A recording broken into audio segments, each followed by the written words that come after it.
The EcoSense project is the creation of our home for our family of 6, 3 generations. And we're doing it in a very environmentally friendly way. Gord?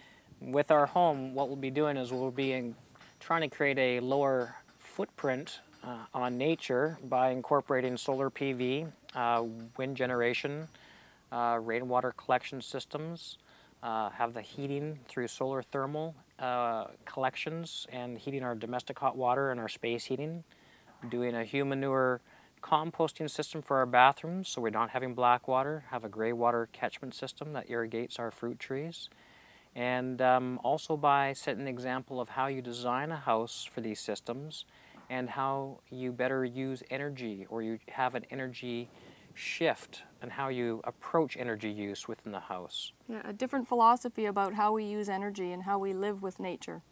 A very comfortable, reasonable life. This is Peak Moment. We are living at a peak of human innovation, information, wealth, and health. But we're also at a peak of population and consumption, with rising temperatures and declining resources fueled by cheap oil and gas. Peak Moment Television, bringing you examples of positive responses to energy decline and climate change through local community action. Hi, welcome to Peak Moment. I'm Janaea Donaldson. I'm on Vancouver Island at this wonderful Cobb building. Cobb, that's an interesting structure. I'm with the builders, visionaries Anne and Gord Baird. Thank you for joining me. Hi. So what, you've got a big project in mind that this is just one part of. Tell me what you're envisioning. Well, we're starting quite a large project here where our goal is to build a home for our 3-generation family of 6. And our very first project has been the construction of our woodworking shop. So that's where we are. This is our woodworking shop. Okay. It's about 230 square feet and it's cob. And what cob is a mixture of sand, clay, and straw. And our next project will be our house, which will be starting this fall. And we've built a model of it. Which we'll take a look at in a minute.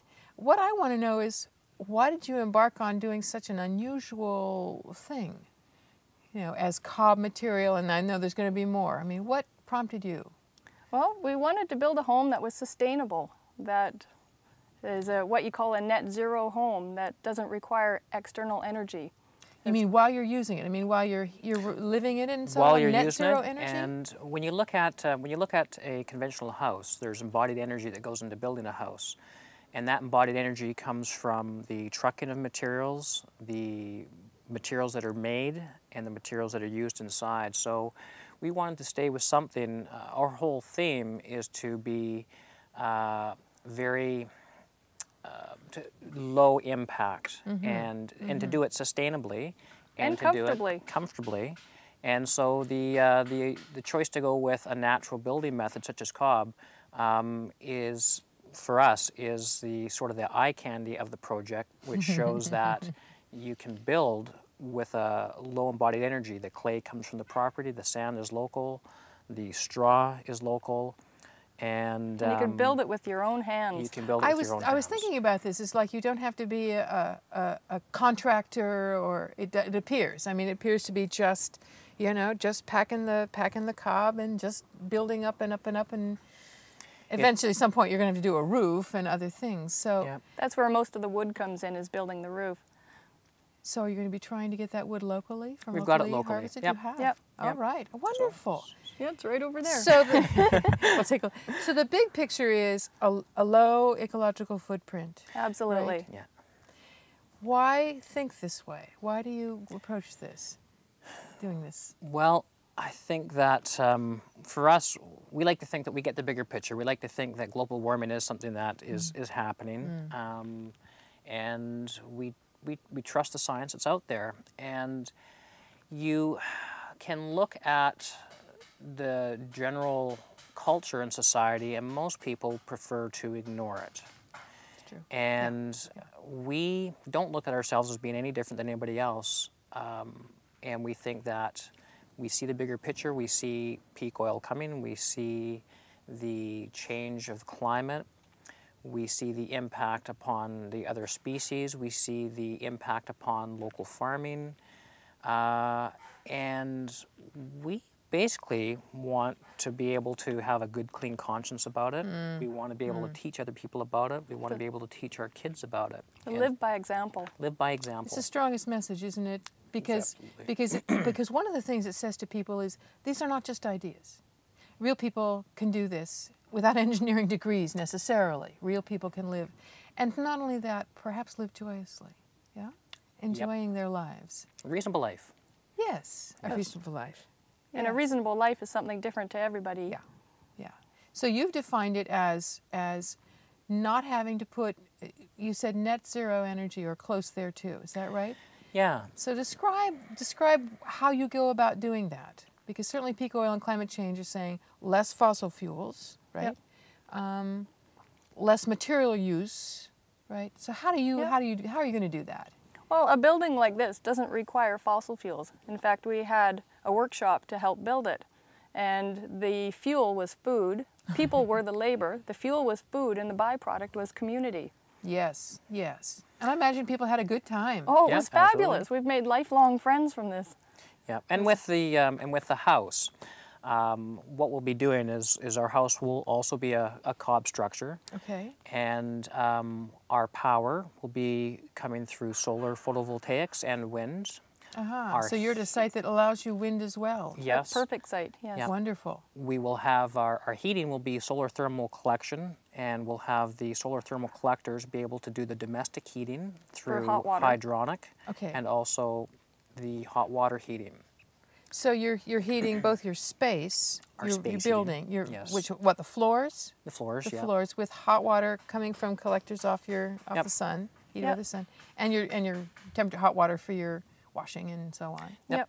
We're taking the best of what is available with technology these days. It's amazing, the level of technology. You know, so some people think, well, isn't that going backwards? No, it's moving forward. We're using new technology and available technology and older styles of building that have been used in England for 500 years, and they're still being lived in. So what you're doing is using the best of what's available from any era. Yes. With keeping in mind what is the best for the environment. And with our solar and wind and solar thermal collection, we're also tying in rainwater collection system, so we're not having to minimize our impact on the water table. So you have a well? Do you have a well we here do have for a your well. water? Yep. So how much rainwater collection are you planning to, is that down into some tanks of some sort? We'll Yeah, have, 5,000 gallons of collection. Woo! Yeah, we're going to have 5,000 gallons. So what we're designing is a hybrid system that will be utilizing the rainwater, as well as when it gets too low, when we don't have enough, then we will supplement with the well. So it will really reduce our impact upon the well. So you're going to be using the rainwater for your domestic water source? Is that Both right? domestic and, And for gardening. And gardening. irrigation, yeah, your Yep. gardens. Okay. Yeah. And As we've well as also no bathtub and, you know, low flow shower heads and things like that to reduce our consumption of water. As well, we won't be having flush toilets. Aha! That's a biggie. What do we get to do instead of flushing our toilet water? What do you do instead? Well, we're going to be composting. We're using composting toilets. I mean, when you think about it, you know, we're terrestrial mammals. Our waste belongs on the land, and it's a natural recycling. It's what nature does. So how do you go about doing that? Because that's, people are going to wonder, is this Yeah. a stinky, the flies, whatever kind of thing? when I met Anne, she was a little bit scared to tell me that she had a composting toilet system. She might not, this might not continue. All right. He was So- instantly sold. I was instantly sold. And Anne had been given a book by Joseph Jenkins called The Humanure Handbook. Say that slower. The So- Humanure Handbook. Human Okay. manure. Okay. And Joseph Jenkins is from the U.S. And he has put together a great book with science, philosophy, examples, And a how-to book. and a how-to. Okay. And it's a great read. And basically, what it works off of is you don't have flush. You have basically a bucket that you utilize to collect your deposits in with sawdust, and when it gets full, you very easily dump it into its own little compost area, and it works on a thermophilic activity, which is heat generating. Right. And what happens is thermophilic compost, with a combination of time and temperature, all human pathogens die. So even if you were the most you Yeah, cook out, you cook out the basically stuff. cook it. you basically Yeah. cook it. And obviously, I mean, human manure has been used for farming supplement for fertilizers for Yeah. thousands of years. We at least use- in China and elsewhere. A little bit different in China in the sense that it goes on non-composted for the Yeah, it most goes on called raw. night soil. Yeah. Night soil. Whereas we compost for a year at a very high temperature. We have a thermometer right in our compost pile, and it routinely reaches 140 degrees. Wow. So you're killing things. We're off. most- killing things. the most- Eggs of worms and everything is gone. The most common people that have been associated in history with human manure composting are the Hunzas, and there's a big thing about the healthy Hunzas. They're very healthy, yeah, Absolutely. And long-lived they've and so on. got a composting, thermophilic composting So now I got system. to ask, because the viewers are going to be asking, is it a smelly thing to do? No. Great. Smell.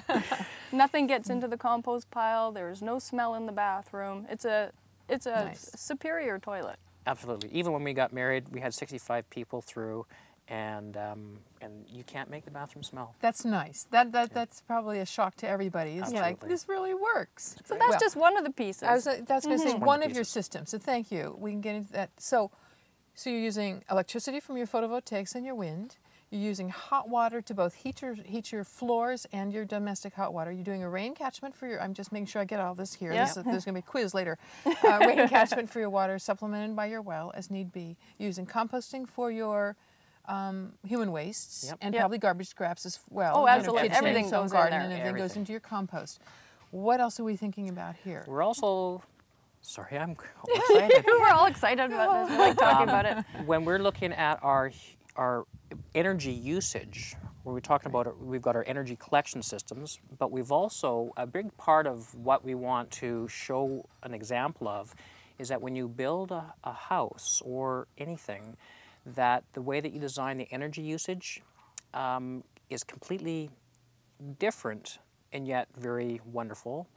So, for example, in the house, for ambient lighting, rather than turning a switch on and turning a bunch of lights on, Yes. we'll be able to turn a switch on, but we'll have LED lights that come on for the ambient room Which lighting. take less energy. Virtually no power. And they they'll probably run on 24 volt. We're going to have two systems in the home, a 110 system, AC, and a 24 volt DC. And we'll use whatever is the most efficient. Sure. Our appliances will probably be 24 volt, but we're still going to have a washing machine, and that's going to be 110, but it's a Yes. very energy efficient appliance. Right. And as you Right. design a house with these systems in place, you look at the appliances, and the appliances that are going to run continuously, Yes. such as a fridge or a freezer, you'll want to use those on a 24 volt system because it makes more sense, it's more efficient. Motors, we learned because we were off-grid ourselves, doing the same as you are now doing. Motors are more efficient if they're run off DC. Yes. As you Yes. learned, about take half the power, just about. So that's a smart move. I understand you're going to have both a refrigerator and a freezer, which Yep. is wonderful. I mean, it means you're not having to deprive yourselves. No, we're still going to be living comfortably, but we're going to be reducing the amount of power that we use in our home.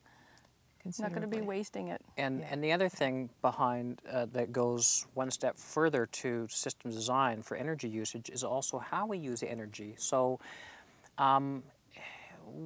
most people, if they do wanted to set up their solar and wind power, they would probably set it up so that they've got enough power to cover all their needs that they would have now at this particular moment. They would have their computer and their microwave and all their phantom loads and everything else that goes along with modern day appliances. We will have a vacuum, but you know what? We will adjust how we use our power depending on whether it's a super windy day. If it's a super windy sunny. day, And you have energy extra, you can cream it off the top. So in other words, Exactly. we will balance our energy usage with what nature provides. And Go ahead, go ahead. and that's a very comforting thing, to live within balance with nature. You know, we're connected to nature. If it's sunny, we do different things. If it's windy, we Yes. might do different things. And if it's rainy, you know you're collecting your rainwater or Exactly. whatever. that's right. Which makes you then not separate. I mean, Exactly. because you're having to live within its rhythms and seasons and daily cycles. You feel the like way you our belong. ancestors did. Exactly. Say Yeah, that you again. feel like you belong. You're part of it. It doesn't take you out of the loop. We've taken ourselves out of the loop so much by being in such control of what we want, when we want it, and how we want it. And that's part of the reason why we're facing, global climate change. You just Absolutely. take more and more and more and more and more. Yeah. Yeah. Well, we hope to be open to the public, to show tours and to share some of these systems with people, and to show that we're not giving up anything. What we're actually getting is more time. So it's not about giving up. Several years ago, we read a book called A Reasonable Life by Ferenc Maté. Say the name again. A Reasonable Life. A Reasonable Life by Ferenc Maté. Okay. And it sort of spawned us to the challenge of being able to lead a reasonable life ourselves. And that meant by being able to live off of less income. But we do with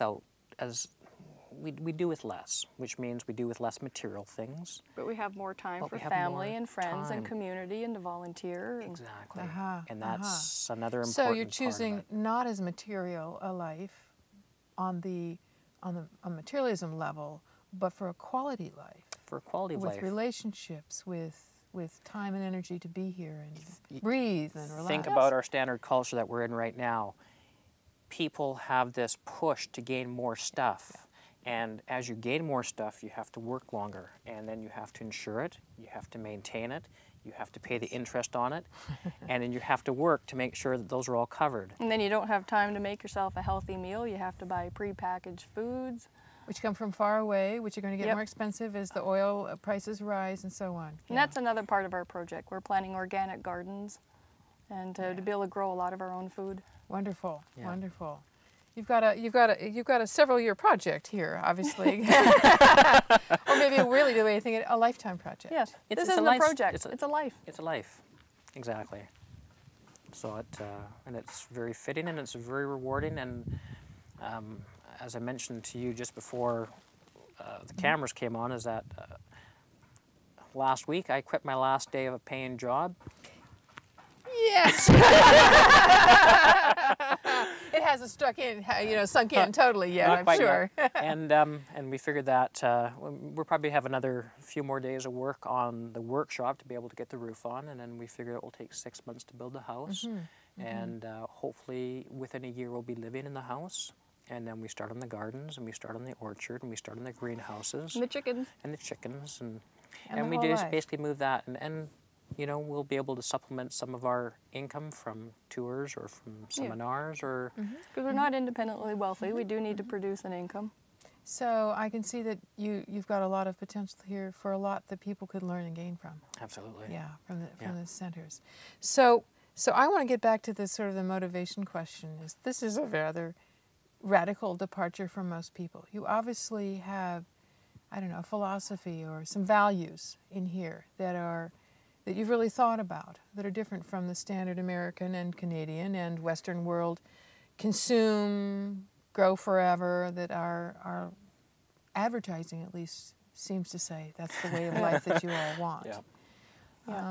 Where does that come about from in both of you? Well, there's got to be a way to live a more reasonable life, to live in balance. There's got to be a way to, human beings, we're in a collision course with the planet, and it simply is not sustainable. And so our goal is just to try to do something, try to be part of the solution. Our governments aren't doing a lot, and I think it really is up to individual people to start doing things and to start sharing things and working together. It's got to start at the community level. With Anne's motivation, when I met Anne was, she still is, and she always has been, but an absolute lover of nature and a respect for everything from bugs to birds to plants to everything. And so Anne's respect for that, I think, has definitely led her strong intentions towards this type of lifestyle. She was living a very similar sort of a lifestyle by herself for several years on one of the Gulf Islands, and had finished up her own home there and was living off the grid. And when I met her, and my motivations, I've always been a lover of nature, but Anne was a wonderful teacher. And despite being a lover of nature, if you don't understand the whole circle, The consequences of our actions, you end up loving it to You death. tend to be a user of nature and not a respectful part of nature, even though we all are part of nature, which we tend We to may forget. not behave that way We may and, not and be. lose those connections, certainly, because in a city, in an urban or even suburban area, you don't know where your water comes from, you don't know where the power, what generated the power in the grid. I mean, we're disconnected And in you're so many food. ways.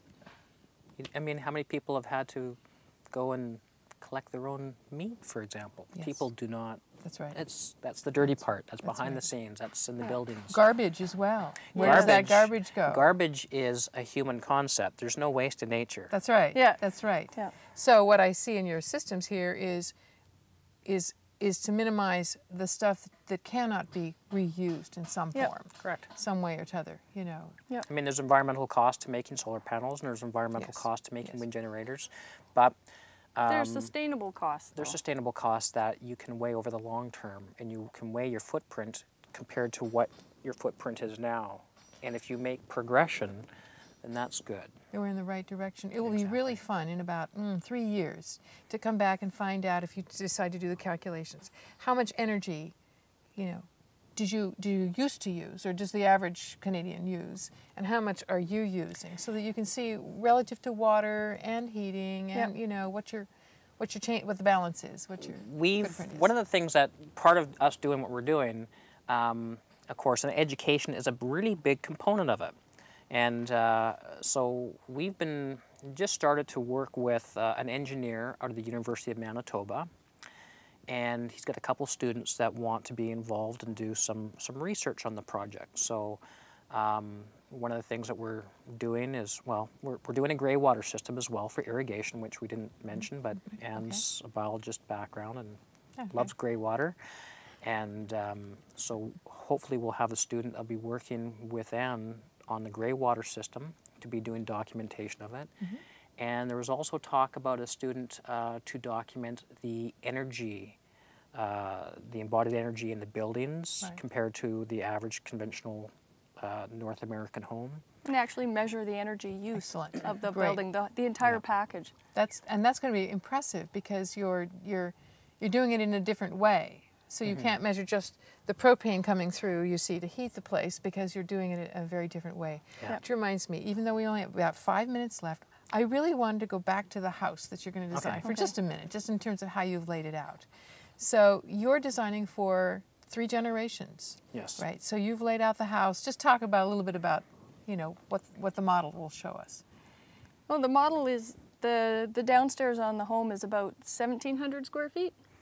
About that. On the outside, Yeah, on probably the about- outside, but the walls are very thick. The walls are what, a couple feet thick here? 2 feet. Okay. Yeah, and we've designed it so that my mom and dad will be able to live there for the rest of their lives. So they'll have one level living. So our bedrooms and the kids' bedrooms are upstairs. Okay. And we have two bathrooms and a shared shower, a shared entrance where we have a common mud room and utility room where we're going to have our deep freeze. Yay. And we're going to have our washing machine and all of our electronic systems for all of our systems for making the house go. Right. Yep. The service porch of many services, Yes. right? Right. And you said separate kitchens. Yeah, we're going to have separate kitchens, even though we do a lot of common meals. That gives us the flexibility to do our own thing at different Privacy times. when you want to. And of course, a pass-through in the kitchen, the dishes and food and Of course. everything I mean, going back you're and going to want it forth. when you want the community to be larger, the Yeah. community space Absolutely. larger. So you're also not talking about, I mean, we're in the 21st century. You have internet. Yeah? Yeah, of Yeah. course. And you'll have power to run music if you want to have Absolutely. music, Absolutely. or some appliances, of course, not the high power, not the ones that take a lot of electricity. I expect you'll not have a toaster. No, No. Question: will you have a dishwasher? no. No. Good. That's what hands are for. That's right. That's right. It's faster anyways. It's the things that people don't think about. And of course, a question I'd ask in this climate, because it's a moist and much wetter climate than many, what do you do for drying your clothes? Solar. Not in sun. I mean, I want to know in winter when it's raining and you've got 3 weeks of rain. What do you do for drying clothes? We'd have inside we'd have a drying rack. I mean, my house I grew up in had a drying rack. Yeah, we put that in the mud room. Yeah. It's going to be You know. a generous-sized mudroom. I can Absolutely. tell. It is. It's It is. going to be a busy hub actually for a lot of the systems. Yep. In your house. And we don't have doors closing off to different sides of the house or anything. It's all open. Yeah, that would probably feel really nice. You've also got some clear story windows, right, to add indirect light into your house, so you don't have to Yes. have power. Yeah, it's and a I passive assume design. windows on the outside. Absolutely. Even though the model doesn't show it, I mean, but There will be windows on the outside as well. And Yeah, it's a passive solar design, so it's designed to optimize the energy that's available from the sun.